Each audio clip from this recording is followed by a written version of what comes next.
اب میں آغاز کر رہا ہوں۔ پہلی بات، اس بند میں 3 باتیں مجھے کہنی ہیں۔ سب سے پہلی بات یہ کہ زندگی کی سب سے بڑی حقیقت موت ہے۔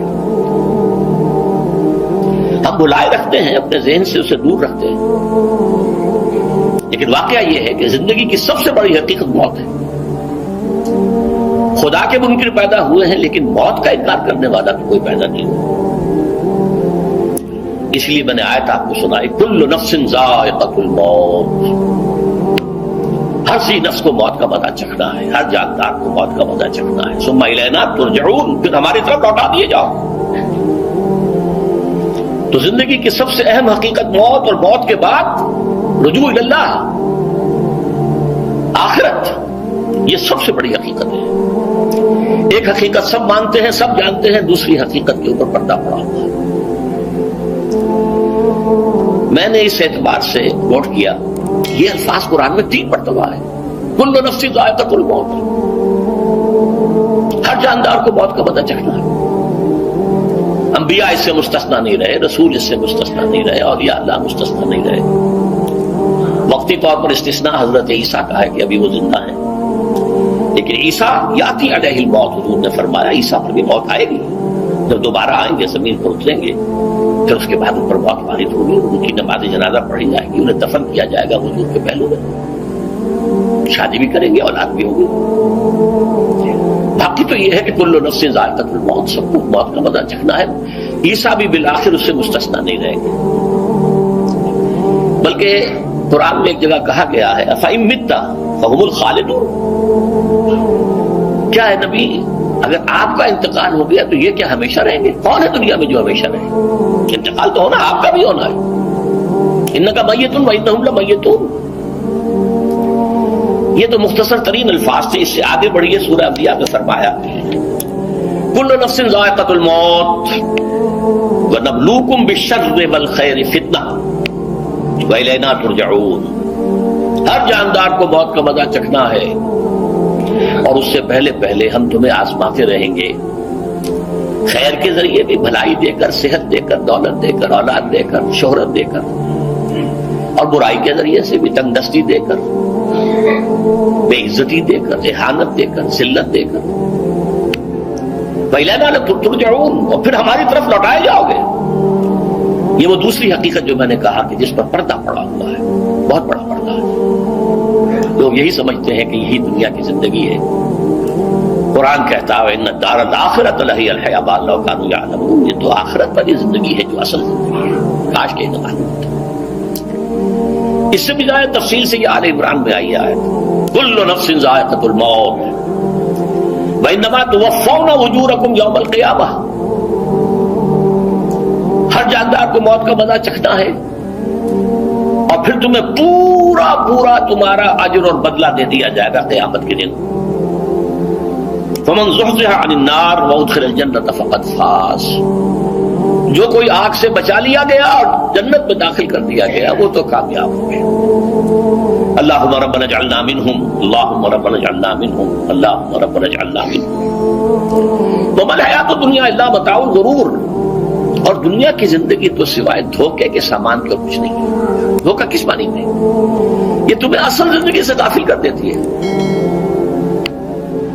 تم کہیں سفر پر جا رہے تھے، تمہارا کہیں گھر تھا، تمہیں واپس آنا تھا، تم راستے ہی میں کسی دلچسپی میں ایسے مگن ہوئے کہ گھر بار سب بھول گئے۔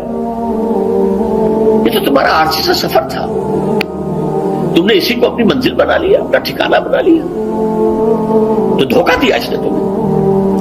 ویسے دنیا کی زندگی دھوکہ نہیں ہے، بڑی حقیقت ہے، اس لیے کہ حضور نے فرمایا انما الدنیا مزرعۃ الآخرہ، یہ دنیا آخرت کی کھیتی ہے، یہاں بو گے تو وہاں کاٹو گے، یہاں کچھ کمائی کرو گے تو وہاں اس کا بدلہ ملے گا۔ اس اعتبار سے دنیا بہت بڑی حقیقت ہے، ایک ایک لمحہ بہت بڑی قیمتی شے ہے، لیکن اگر یہ دنیا تمہیں آخرت سے غافل کر دے تو اس سے بڑا دھوکے باز کوئی نہیں۔ یہ اصل دجال ہے۔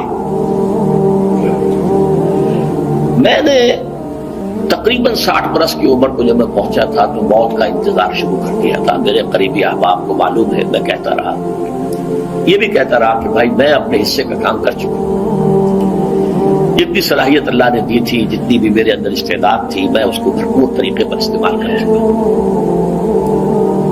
دم واپسی برسر راہ ہے عزیز و اب اللہ ہی اللہ ہے، یہ میرا معاملہ رہا ہے 60 برس کی عمر سے۔ اس کے بعد اللہ نے مزید 14 برس دیے ہیں، یہ نافلۃ لک کے درجے میں میں کہتا ہوں، اس کا اللہ کا عطیہ خصوصی ہے، نفل ہے، ہمیشہ کہتا رہا ہوں۔ مصنون زندگی تو 61 برس ہے ہمارے حساب سے۔ علامہ اقبال کے بارے میں سنا ہے کہ رویا کرتے تھے کہ میری عمر حضور کی عمر سے زیادہ بن جائے، وہ 6 مہینے کم ہی رہی ہے حضور کی عمر سے۔ جو حضور کی عمر تھی وہی حضرت ابو بکر کی، وہی حضرت عمر کی، وہی حضرت علی کی۔ ہاں حضرت عثمان 82 برس کے ہوئے ماشاءاللہ۔ پھر یہاں کے مجددین میں سے وہی عمر حضرت شیخ احمد سرہندی کی، وہی شاہ ولی اللہ دہلوی کی۔ ہاں شیخ عبدالحق محدث دہلوی رحمۃ اللہ علیہ 82 برس کے ہوئے۔ لیکن یہ میں کہا کرتا تھا مسنون عمر تو 61 برس ہے، جسے ہم 63 کہتے ہیں وہ اصل میں ہمارے حساب سے 61 بنتا ہے۔ وہ 63 قمری ہے، جو 9 دن کم ہے، قمری سال جو ہے وہ شمسی سال سے۔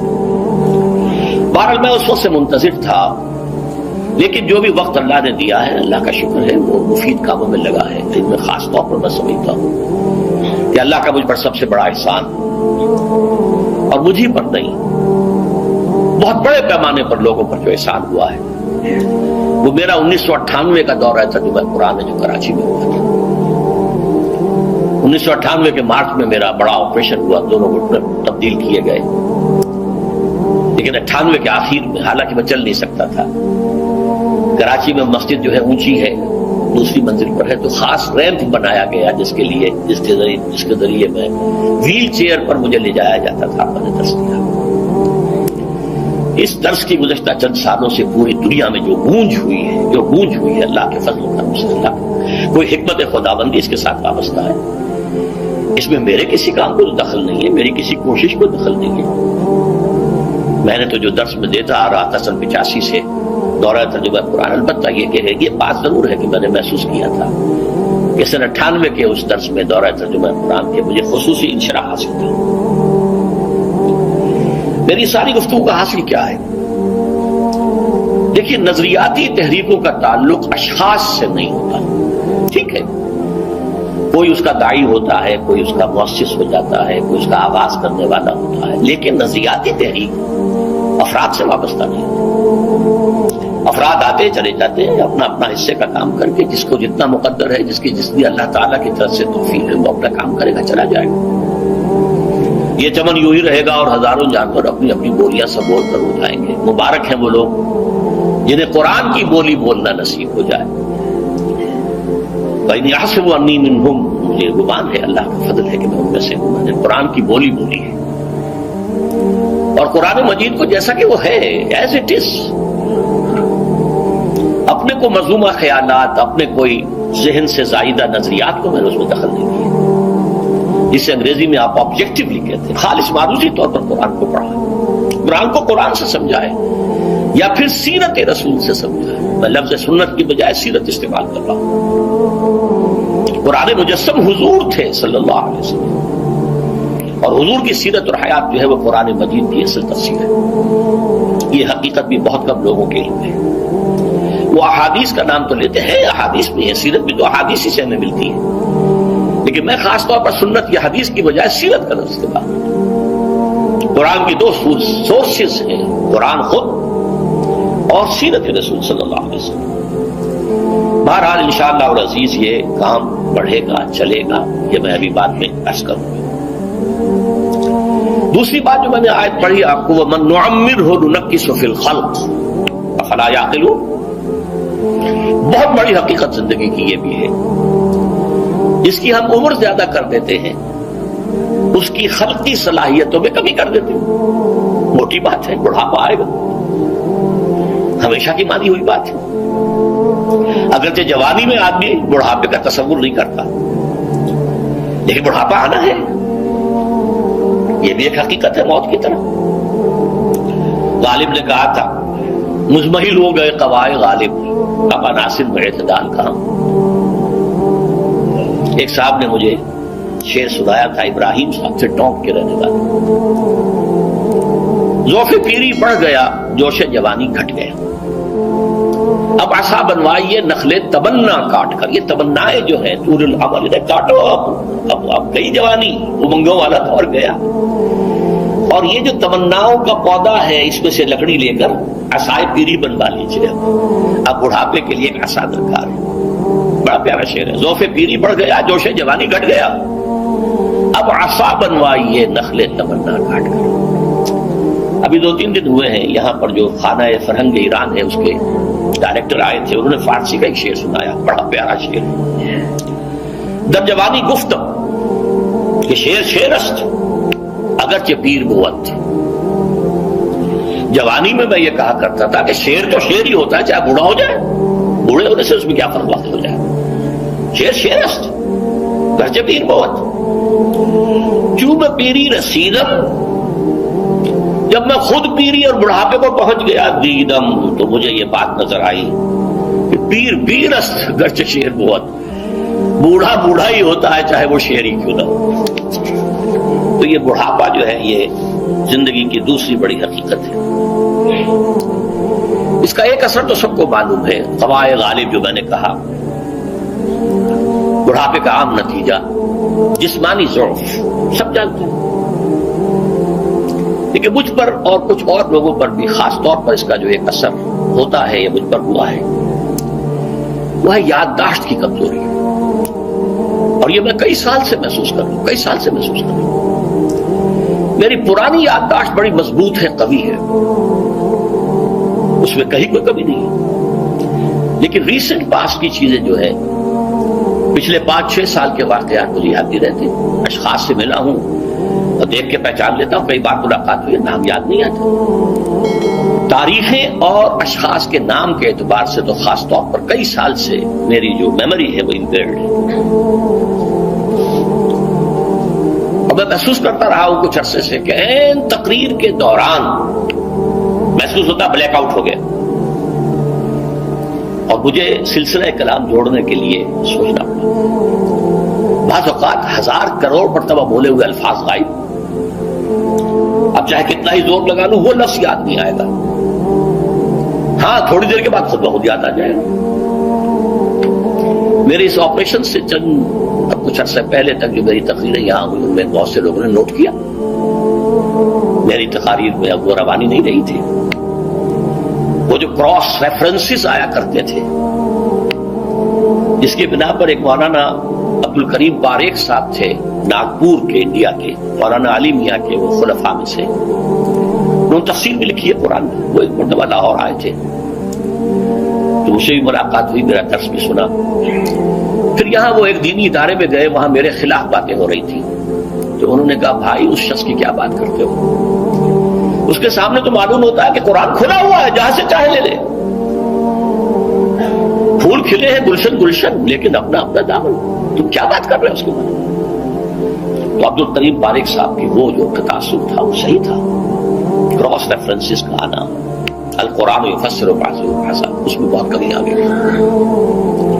بہرحال اس کے علاوہ تیسری چیز ہوتی ہے بڑھاپے میں ریزسٹنس کی کمی کی وجہ سے عوارض. بلڈ پریشر کا میں مریض ہوں اور کوئی 25 برس سے ہوں, شوگر کا میں مریض ہوں اور کوئی 5 برس سے ہوں. ایک خاص برس جو مجھ پر آیا ہے آج سے 4 سال پہلے, اس کی ایک تاریخ ہے. یہ جو امراض دماغی کے ماہرین ہیں یہ کہتے ہیں کہ ایک مرض ہے بائی پولر ڈپریشن. انسان میں کبھی تو انشراح ہوتا ہے, ایکٹیویٹی ہوتی ہے, سوچتا ہے, اور ایکٹیو کرنے کے لیے, گفتگو کے لیے, بھاگ دوڑ کے لیے طبیعت میں آبادی ہوتی ہے. کبھی وہ بجھ سا جاتا ہے, کبھی وہ حرکت کرنے کو جی نہیں چاہتا, پڑا رہے کسی کونے میں, سو جائے. تو یہ بائی پولر موقع کہلاتا ہے, یہ ویو چلتی ہے. اچھا یہ ہے ہر انسان میں, جسے ہم عام طور پر کہتے ہیں موڈ آف ہے بھائی میرا, مجھ سے باتیں کرو. تو یہ موڈ کا آف ہو جانا, آن ہو جانا, یہ عام آدمی میں بھی ہوتا ہے. لیکن جو اللہ کے کسی فضل و کرم سے زیادہ ذہین ہو, زیادہ حساس ہو, ان میں پھر یہ جو ویو ہے یہ زیادہ اونچائی زیادہ نیچائی, زیادہ اونچائی زیادہ نیچائی, اور اس کو پھر ہم کہتے ہیں مرض, بائی پولر. یہ ہمارا خاندانی مرض ہے. والد صاحب کا تھا تو تھا، بڑے بھائی نثار احمد صاحب کو ہوا، میری بڑی ہمشیرہ کو ہوا. عام طور پر اس کی عمر ہوتی تھی 3 تجربے مجھے ہیں. والد صاحب کو 13 برس میں نے اٹینڈ کیا ہے اس بیماری کو، سن 52 سے 65 تک جب کہ ان کا انتقال ہوا. یہ عام طور پر شروع ہوتا ہے 50 برس کے لگ بھگ. میری عمر جب 50 برس کے لگ بھگ ہوئی تو مجھے کئی مرتبہ محسوس ہوا کہ میری تقریر کے دوران سوئچ آف ہوتا. ایک مرتبہ سن 70 میں میری یادداشت کئی گھنٹوں کے لیے بالکل ضائع ہو گئی. اس کا میں نے تذکرہ کیا ہوا، میری کتاب ہے حساب کم و بیش، جو کیفیت مجھ پر گزری تھی، جس کرب کے عالم میں وہ چند گھنٹے مجھ پر گزرے تھے، میں انہیں الفاظ میں بیان نہیں کر سکتا. آدمی خراب ہے، نہ ابتدا کی خبر ہے نہ انتہا معلوم، کچھ بھی نہیں. میں جب 50 برس کا ہوا اور یہ 2-1 مرتبہ مجھے جھٹکے لگے مسجد سمن آباد کے اندر، تو میں نے ڈاکٹر رشید چودھری صاحب سے، وہ میرے والد صاحب کے بھی والد رہے تھے، میں نے ان سے کہا کہ یہ ڈینجر زون میں داخل ہو گیا. ان کا نہیں آپ کو یہ نہیں ہوگا، اس لیے کہ آپ اللہ کے کتاب کی خدمت کر رہے ہیں. تو ان کی یہ بات تو پارشلی ٹروتھ نکلی کہ 70 برس کی عمر میں مجھ پر یہ 20 برس اللہ تعالیٰ نے مجھے اس میں ایک بونس دے دیا. 70 برس میں ظہور ہوا. اس کا ایکسائٹنگ کاز بنا ہے افغانستان میں جو حادثہ ہوا طالبان کے ساتھ. اتنا صدمہ مجھے تھا، ایک دم بیٹھ گیا. یہ چیز جو ہے ابھی کنٹینیو کر رہی ہے. تو فرمایا فلا اقسم بمواقع النجوم. وقع یقع کے کیا معنی ہے؟ اور یہ صورت کون سی؟ واقعہ. اذا وقعت الواقعہ، وقع گر جانا، پڑ جانا، یہ ستاروں کے ڈوبنے کی جگہ ہے. فلا اقسم بمواقع النجوم وانه لقسم لو تعلمون عظیم. اور اگر تم جانو تو یہ بہت بڑی قسم ہے جو ہم نے کھائی ہے. اس وقت کا انسان کیا سمجھتا کہ ستارے کہاں جاتے ہیں، کہاں غروب ہوتے ہیں، کہاں گرتے ہیں. آج ہمیں معلوم ہے. سورہ حامیم سجدہ میں جو کہا گیا ہے سنریہم آیاتنا فی الآفاق وفی انفسہم حتی یتبین لہم انہ الحق، ہم انہیں اپنی نشانیاں دکھائیں گے آفاق و انفس میں، یہاں تک کہ یہ بات واضح ہو جائے گی کہ قرآن حق ہے. آج ہمیں معلوم ہے خلا میں بلیک ہولز ہیں، اور یہ بلیک ہولز بڑے بڑے ستاروں کے پچک جانے سے پیدا ہوئے. اور جب وہ بڑے ستارے پچکتے ہیں، جو خلا پیدا ہوتا ہے، ویکیوم، اس میں بڑی طاقت ہوتی ہے. اس کے پاس سے کوئی سیارہ، کوئی ستارہ گزر جائے اسے کھینچ لیتا ہے قبر کے اندر. یہ بلیک ہولز کا تصور. اسی لیے اللہ نے اس وقت کے لوگوں کے لیے کیا کہا؟ فلا اقسم بمواقع النجوم وانه لقسم لو تعلمون عظیم. انه لقرآن کریم، یہ بہت باعزت قرآن ہے. فی کتاب مکنون، ایک چھپی ہوئی کتاب میں ہے. لا یمسہ الا المطہرون، اسے چھو ہی نہیں سکتے مگر انتہائی پاک ہستیاں. اس کے کیا معنی ہے؟ پہلی بات تو ہمیں معلوم ہو گئی، مراد فرشتے ہیں. بے ایدی سفرۃ کرام بررہ، اسی کی شرح ہو رہی ہے نا.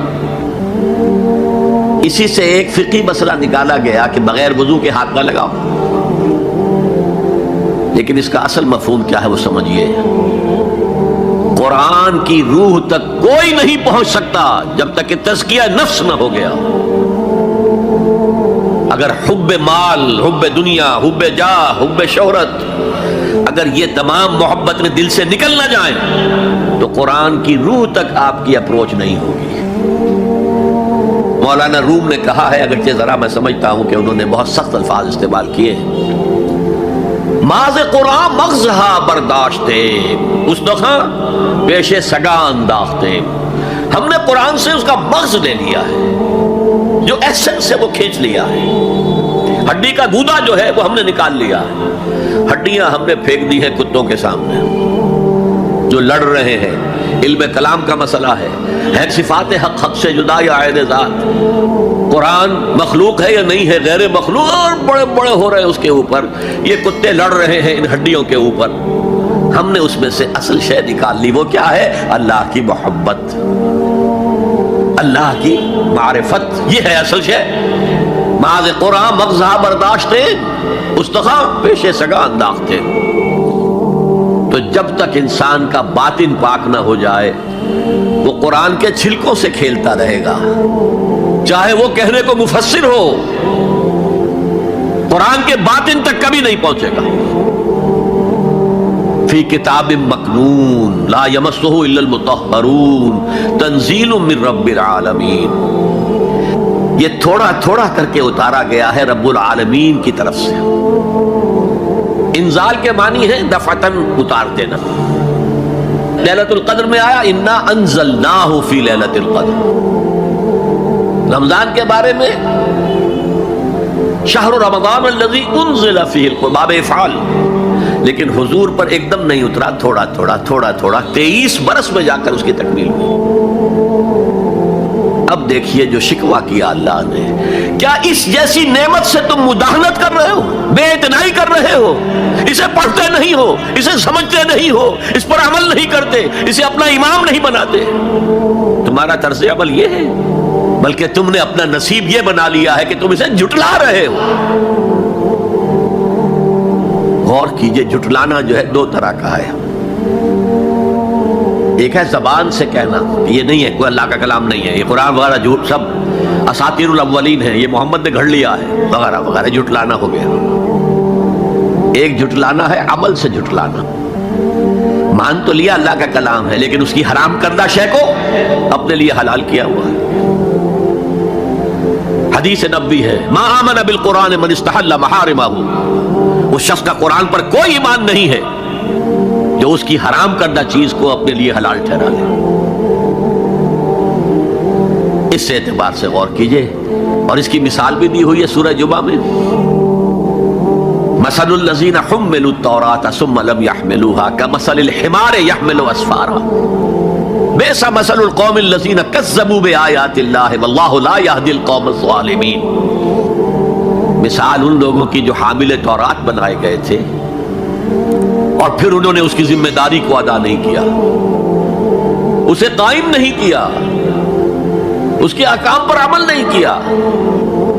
جیسے فرمایا ہے سورہ اعراف میں، قل یا اہل الکتاب، کہہ دیجئے اے نبی صلی اللہ علیہ وسلم، اے کتاب والو، لستم علی شیء حتی تقیموا التوراۃ والانجیل وما انزل الیکم من ربکم، تمہاری کوئی حیثیت ہماری نگاہ میں نہیں ہے، تمہارا منہ نہیں ہے کہ ہم سے دعا کرو جب تک کہ تم تورات اور انجیل کو اور جو کچھ نازل کیا گیا تمہاری طرف اسے قائم نہیں کرتے۔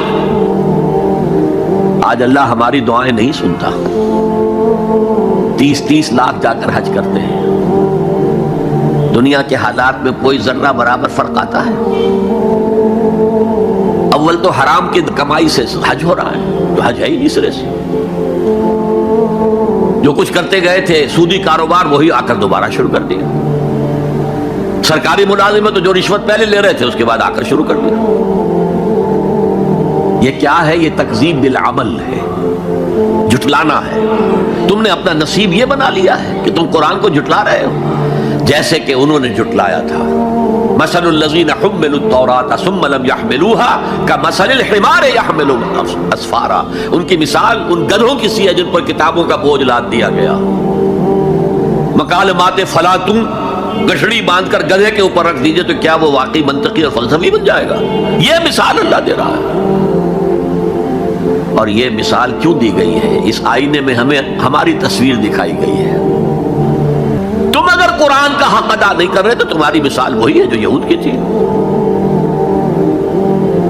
بئس مثل القوم الذین کذبوا بآیات اللہ، بری مثال ہے اس قوم کی جس نے اللہ کی آیات کو جھٹلایا۔ تو زبان سے تو یہودیوں نے کبھی نہیں جھٹلایا تورات کو، عمل سے جھٹلایا ہے۔ یہ وہ 5 مقامات ہیں جن میں اللہ تعالیٰ نے خود اپنے کلام کی شرح بیان کی ہے، تعریف کی ہے، اس کی عظمت کو بیان کیا۔ اب میں آپ کے سامنے ایک حدیث رکھنا چاہتا ہوں، حضور نے کیا فرمایا۔ ایک حدیث سنا چکا ہوں آپ کو، عن عثمان بن عفان رضی اللہ تعالی عنہ قال قال رسول اللہ صلی اللہ علیہ وسلم خیرکم من تعلم القرآن وعلمہ، تم میں سے بہترین لوگ وہ ہیں جو قرآن سیکھیں اور سکھائیں۔ یہ حدیث بڑی عجیب ہے، یہ ترمذی میں بھی ہے اور دارمی میں ہے، اور اس کے راوی حضرت علی ہیں رضی اللہ تعالی عنہ۔ عن علی رضی اللہ عنہ قال، حضرت علی فرماتے ہیں انی سمعت رسول اللہ صلی اللہ علیہ وسلم یقول، میں نے سنا اللہ کے رسول صلی اللہ علیہ وسلم کو یہ کہتے ہوئے انہا ستکون فتنۃ، ان قریب ایک بہت بڑا فتنہ رونما ہوگا۔ حضرت علی فرماتے ہیں قلت، میں نے عرض کیا بل مخرج منہا یا رسول اللہ، اللہ کے رسول یہ فرمائیے اس فتنے سے بچنے کا، نکلنے کا راستہ کون سا ہوگا؟ جیسے آپ بڑے بڑے حالوں میں دیکھتے ہیں ایگزٹ، عرب ممالک میں لکھا ہوگا مخرج، اگر کہیں آگ لگ جائے، کہیں دھواں بڑھ جائے تو نکلو، لال جو روشنیاں ہیں ان کے اندر جو نیچے دروازے ہیں ان کی طرف جاؤ، یہ مخرج ہے جان بچانے کے لیے۔ یہاں ایک لحظہ توقف کر کے ہمارا اور صحابہ کا جو فرق ہے اس کو نوٹ کر لیجئے۔ اگر ہم ہوتے تو کیا پوچھتے؟ حضور یہ فتنہ کب آئے گا، کدھر سے آئے گا، کیوں آئے گا، کیا ہوگا، یہ سارے سوالات کرتے نا، جن کا عمل سے کوئی تعلق نہیں، معلومات ہے۔ حضرت علی نے کچھ نہیں پوچھا، بس آپ نے فرما دیا کہ بہت بڑا فتنہ ہوگا، تو بس ہمیں یہ بتائیے کہ اس سے نکلنے کا راستہ کیا ہے۔ اب سنیے حضور کی زبان سے قرآن مجید کی مدح۔ قال کتاب اللہ، فتنوں سے بچانے والی اللہ کی کتاب ہے، فیہ نبأ ما قبلکم، اس میں تم سے پہلے جو تھے ان کی بھی خبریں ہیں، قوم نوح اور قوم عاد اور قوم ثمود اور قوم مدین اور آل فرعون اور صدوم اور عمورہ کی بستیوں کے حالات ہیں کہ نہیں؟ وخبر ما بعدکم، اس میں تمہارے بعد جو آنے والے حالات ہیں وہ بھی درج ہیں، ذرا کھدائی کر کے نکالنا پڑتا ہے ورنہ حالات موجود ہیں۔ ایک اوپر کی چیز ہے، سامنے کی چیز ہے، ایک ذرا اندر سے کھدائی کر کے، لیکن یہ کہ حضور فرما رہے ہیں خبر ما بعدکم وحکم ما بینکم، اور جو بھی اختلافات تمہارے درمیان ہوں گے ان کا فیصلہ بھی اس کتاب میں موجود ہے۔ کاش کہ ہم اپنے مذہبی اختلافات کو رفع کرنے کے لیے قرآن کی طرف رجوع کریں، جو حبل اللہ ہے، واعتصموا بحبل اللہ جميعا ولا تفرقوا۔ تو فرمایا کتاب اللہ فیہ نبأ ما قبلکم وخبر ما بعدکم وحکم ما بینکم، هو الفصل لیس بالحزل، وہ فیصلہ کن کلام ہے، ایسے ہی یابہ گوئی نہیں ہے، یہ قرآن کی آیات ہے۔ انہ لقول فصل وما هو بالحزل، سورہ طارق کے اندر آیا، طارق میں هو الفصل ليس بالحزن من تركه من جبار قسمه اللہ، اگر کوئی جبار شخص اپنی سرکشی میں اس قرآن کو ترک کر دے گا اللہ اسے پیس کر رکھ دے گا۔ اگر آپ کو ہماری ویڈیو اچھی لگی ہو تو ہمارے چینل کو سبسکرائب ضرور کریں۔ ڈاکٹر اسرار احمد رحمت اللہ علیہ کی وفات کے لیے سورہ فاتحہ پڑھ کر کامنٹ میں آمین لکھیں۔ شکریہ۔